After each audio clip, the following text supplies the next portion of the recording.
Bonjour, je m'appelle Sylvia Westo, je travaille pour Reuters ici à Vienne.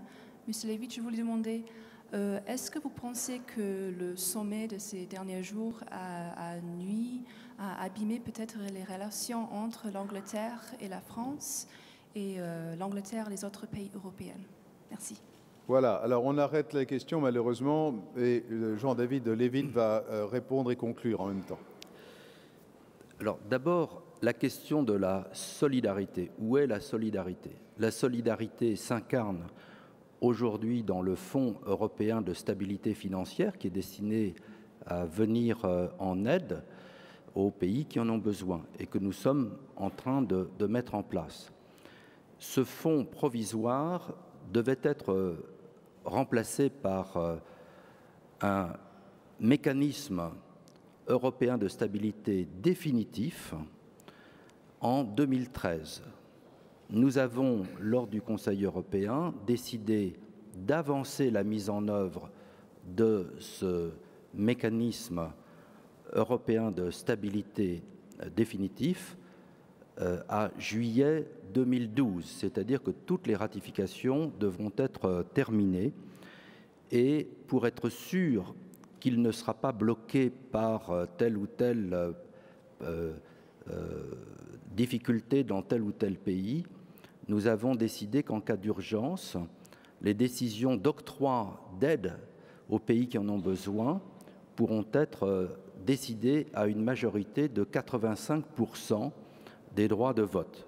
Donc on aura plus rapidement que prévu un mécanisme d'aide définitif avec 500 milliards d'euros de capital et des règles d'adoption des décisions qui éviteront la paralysie, un veto de tel ou tel pays.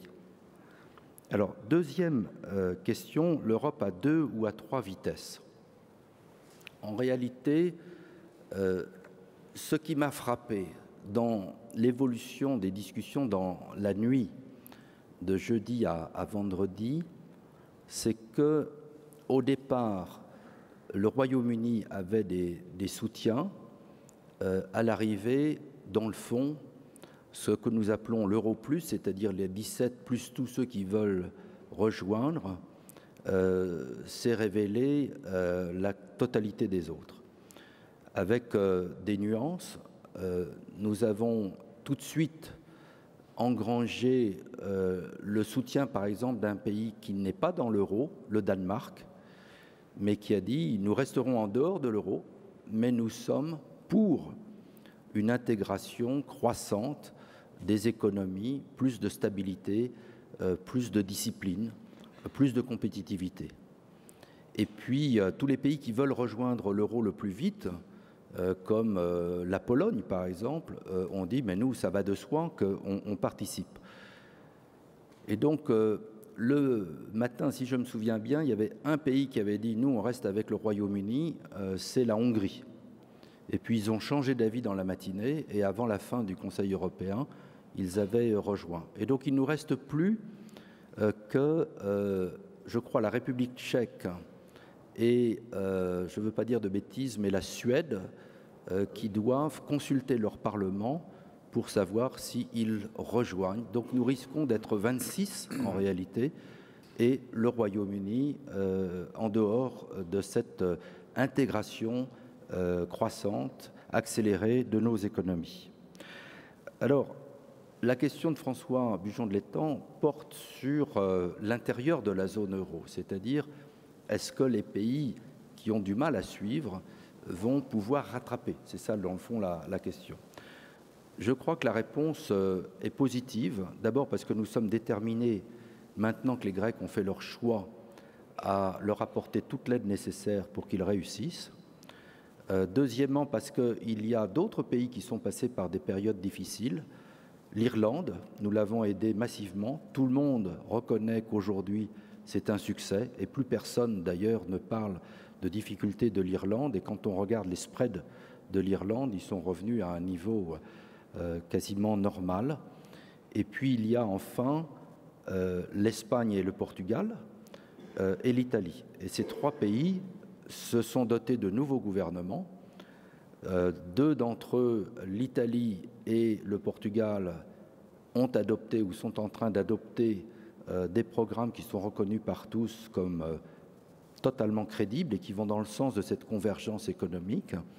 Et il reste l'Espagne qui vient de se doter d'un nouveau gouvernement qui ne sera en place qu'autour de Noël, mais le nouveau Premier ministre, le nouveau président du gouvernement, Rajoy, est totalement déterminé lui aussi à faire passer des réformes très importantes pour que l'économie espagnole puisse rejoindre le club des économies compétitives. Et donc, oui, nous avons reconnu le risque d'un éclatement de la zone euro par des divergences dans la compétitivité de chacune des économies. Et ayant pris cette conscience, nous avons décidé, dans chaque pays et tous ensemble, d'adopter les mesures nécessaires pour organiser la convergence. Alors, la dernière question, l'avant-dernière question porte sur les peuples et dans le fond, la démocratie en Europe. Et c'est vrai que le Parlement européen n'est pas encore suffisamment reconnu. C'est une institution de plus en plus puissante dans la construction de l'Europe, puisque beaucoup de décisions se prennent, comme on dit, en codécision, c'est-à-dire que le Conseil et le Parlement doivent décider, mais les citoyens de l'Europe qui votent n'en sont pas encore conscients. Et donc, quand on leur demande de voter pour le Parlement européen, ils ne mesurent pas à quel point c'est important. Je pense qu'avec le temps, les choses seront corrigées. Mais je voudrais tout de même souligner qu'en démocratie, les gouvernements sont élus et ne sont pas illégitimes. Quand nos chefs d'État et de gouvernement prennent leurs décisions, ils le prennent au nom de leur peuple. Et si les peuples ne sont pas satisfaits, eh bien, à l'élection suivante, ils l'expriment avec beaucoup de vigueur. D'ailleurs, il suffit de regarder ce qui s'est passé au fil des derniers mois pour mesurer à quel point la démocratie en Europe s'exprime vigoureusement. Enfin, s'agissant des budgets, c'est une question fondamentale. Et vous avez raison de mettre le doigt dessus. Et c'était une des discussions que nous avons eues avec les Allemands. Fallait-il que la Cour européenne de justice puisse décider qu'un budget d'une nation européenne n'était pas en conformité avec les engagements pris. Et pour nous, c'était une ligne rouge, c'était impensable, tout simplement parce que un des privilèges fondateurs de la démocratie, c'est que le Parlement vote l'impôt, vote le budget. Et la chancelière a donné son accord avec cette analyse, et donc le rôle de la Cour européenne de justice sera limité à vérifier que la transposition de la règle d'or en droit national se fera conformément à ce traité que nous allons négocier. Ça, c'est son rôle tout à fait légitime. Mais ensuite, si la Commission dit qu'il y a un déficit qui va trop loin, au-delà des 3%, il faut corriger ce qui a été fait, eh bien, le Conseil, c'est-à-dire les gouvernements, ne pourront changer cette recommandation qu'à une majorité, comme je l'ai dit, renforcée. Et ensuite, il faudra naturellement que dans chaque pays, le budget corrigé soit voté par l'Assemblée compétente, l'Assemblée nationale, le Parlement. Et donc, le système démocratique continuera à fonctionner comme auparavant. Simplement, si cette correction de trajectoire n'est pas adoptée par le Parlement, eh bien, il y aura des pénalités à assumer pour chaque pays. Ce sera son droit, mais il y aura un prix à payer pour cela. Et ce sera des pénalités que nous aurons à définir dans les négociations qui vont s'ouvrir et qui devront se terminer. Et donc, je terminerai puisque c'était... pardon, il y a encore une quatrième question qui est sur l'amitié franco-britannique. Ben, je vous rassure tout de suite, elle est intacte. Nous avons magnifiquement travaillé en Libye, par exemple. nos deux pays représentent 50% du total des dépenses de défense de l'Union européenne. Ça continuera à être une réalité demain. En politique étrangère, en défense, nous marchons la main dans la main. Et puis, le Royaume-Uni a choisi de ne pas participer dans le passé à l'euro, mais aussi Schengen. Et ça ne l'empêche pas de continuer à être un membre de notre Union européenne.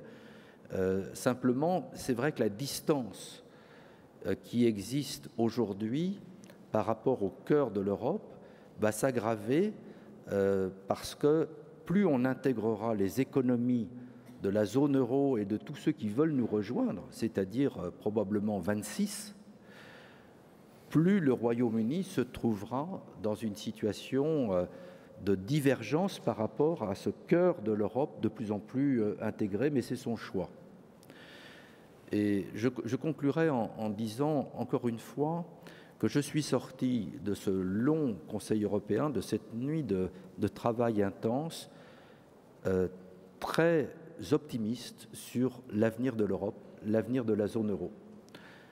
Pas seulement parce qu'il y a eu une prise de conscience lente, mais aujourd'hui totale, de tous les pays concernés, mais parce que pendant cette nuit de travail s'est exprimée une volonté unanime, extrêmement forte, de tout faire pour que l'euro soit un succès.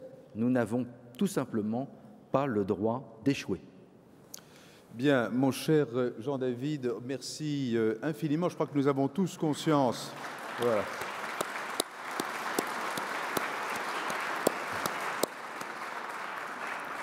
Je crois que nous avons tous conscience que cette réunion, de la 4e réunion de la World Policy Conference, se tient à un moment absolument historique.